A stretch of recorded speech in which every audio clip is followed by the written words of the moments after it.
Hi kindergarten scholars, it's Miss Swan. I'm here to do a read aloud with you today. Today we're going to read a book called The Most Magnificent Thing, but we're going to do a couple things before we start. The first is we're going to ask a question that might help us think about the book.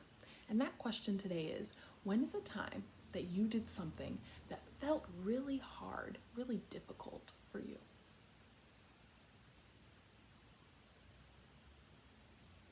When you think of your answer, you can say it out loud to someone close to you. You can whisper your answer, you could say it in your brain. Remember, you can always pause the video if you need more time. Another thing we need to know is a word from this book, and that word is magnificent. The word magnificent means fantastic or amazing or wonderful.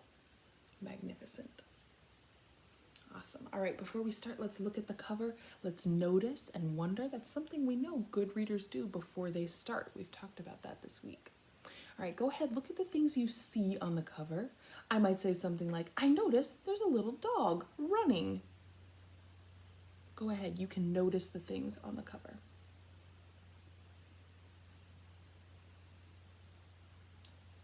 Great, and we're also going to wonder. Wonder are things that we don't know yet that we want to know, or they might even be guesses that we have, predictions we have about what might happen. That might sound something like, I wonder what all of these things are in this person's wagon. What are all of these metal things? Go ahead, it's your turn to wonder.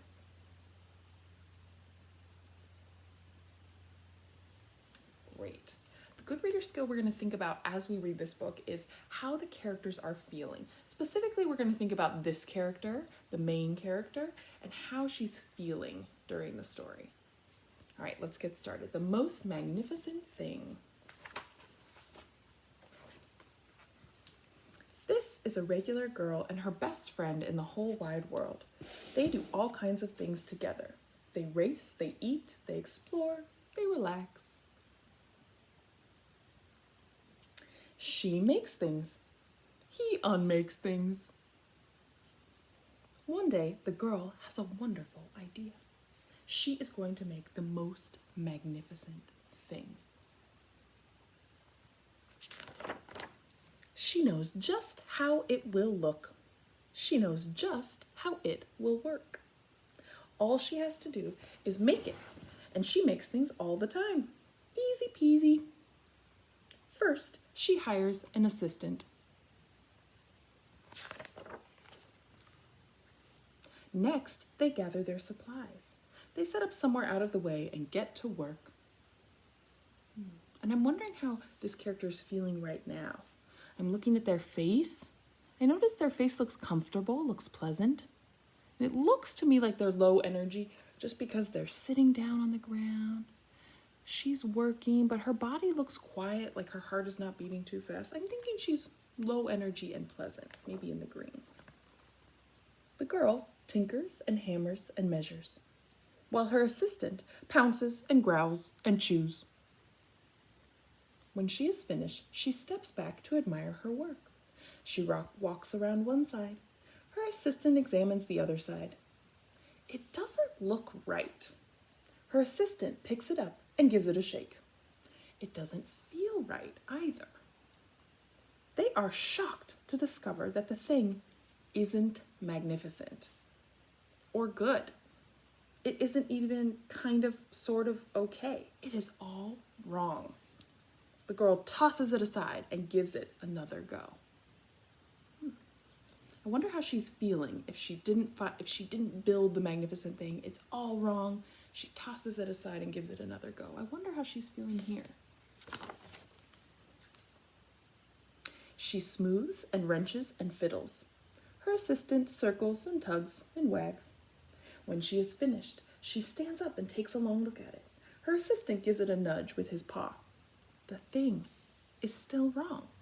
She decides to try again. I'm looking at her face in this picture. Her face does not look pleasant in this picture. And noticing her tossing the whole thing aside makes me think she's a little bit higher energy and a little bit more unpleasant than she was before. The girl saws and glues and adjusts. She stands and examines and stares.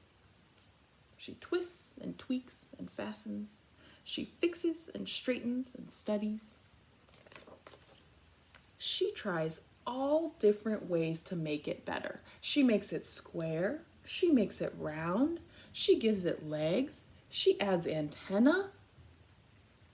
She makes it fuzzy. She makes it long, round, short, rough, smooth, big, small. One even smells of stinky cheese. But none of them are magnificent.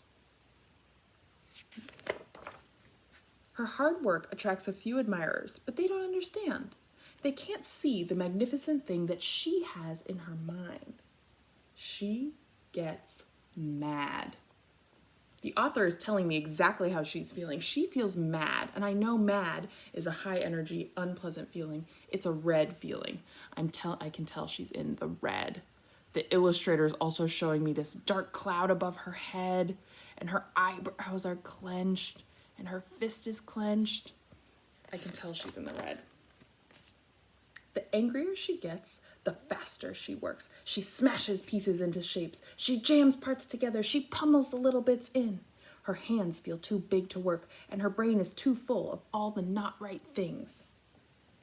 If only the thing would just work. She looks a little higher energy to me now, too. Look at this dark cloud is getting bigger. That makes me think she's higher energy. Crunch.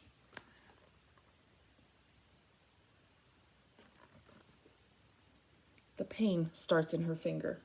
It rushes up to her brain, and she explodes. It is not her finest moment.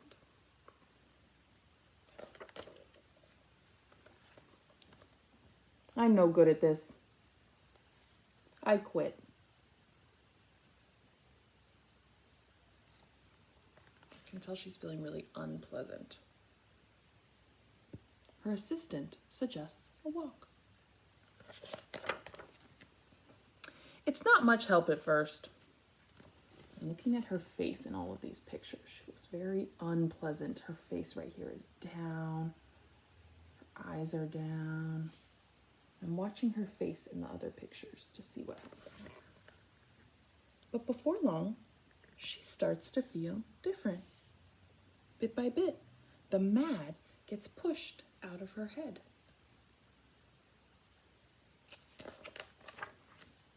As they stroll along, she comes across the first wrong thing. The bad feelings are about to start all over again. Then she notices something surprising. There are some parts of the wrong things that are really quite right. The bolts on one, the shape of another, the wheel to seat ratio of the next. There are all sorts of parts that she likes. By the time she reaches the end of the trail, she finally knows how to make the thing magnificent. She gets to work. She works carefully and slowly, tinkering, hammering, twisting, fiddling, gluing, painting. Her assistant makes sure there are no distractions. The afternoon fades into evening. Finally, she finishes. She alerts her assistant. The pair take a good long look. It leans a little to the left, and it's a bit heavier than expected. The color could use a bit of work too, but it's just what she wanted. They climb aboard and take it for a spin. They are not disappointed. It really is the most magnificent thing. Oh, and the illustrator is showing me what it was that she finally made. A little cart for her dog so they could go on a scooter together. My good reader question today is, what helped the main character go from unpleasant to pleasant? In the middle of the book, she felt really unpleasant. She couldn't get her magnificent thing in her brain to be right. How did she go to the pleasant? What helped her feel more pleasant? Take a second and think about that. And when you know, you can tell your answer to someone close to you. You can whisper to your hand. You could say it in your brain.